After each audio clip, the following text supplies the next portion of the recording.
Novembre 1916. La Grande Guerre a chassé l'aigle allemand. Mais dans les brumes de l'Ouest Cameroun, le lion britannique prend sa place, sans que personne ici n'ait demandé quoi que ce soit.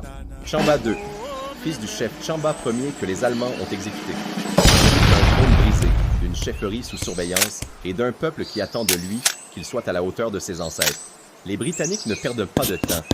Ils recensent, cartographient, cataloguent chaque homme, chaque femme, chaque enfant, chaque champ, chaque sentier. Ils construisent ce lacage avant même d'y mettre les bases. Le capitation tax. Chaque homme doit payer, en monnaie coloniale. Mais comment payer avec une monnaie que vous n'avez pas? En travaillant pour eux, toujours pour eux.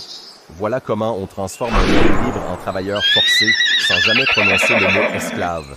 Les routes coloniales.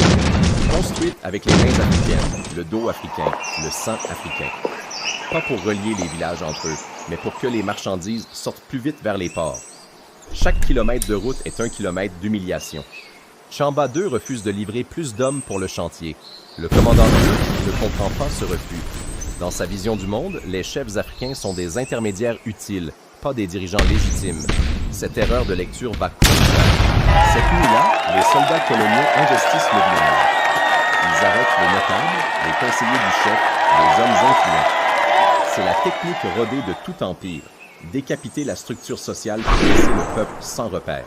Chamba II comprend que la résistance armée est impossible. Alors il choisit l'autre voie, préserver. Les rites, la mémoire, les secrets des ancêtres, les routes commerciales cachées. Il fait vivre son peuple sous la surface de la domination. Les femmes bamilékées deviennent des véritables gardiennes de la mémoire collective.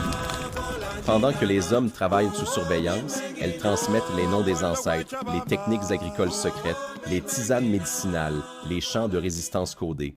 Novembre 1918, l'armistice. En Europe, les peuples fêtent la fin. Au Cameroun, personne ne fête rien. La partie anglaise devient mandat de la Société des Nations. Et bientôt, une autre puissance coloniale, la France, est intégrée sur 80% du territoire.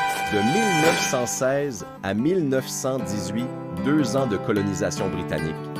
2 ans de plus dans une longue nuit commencée en 1884 sous son père Chamba Ier. Mais Chamba est encore debout. Son peuple est encore debout. La résistance n'est pas toujours une bataille. Parfois, c'est simplement continuer à exister.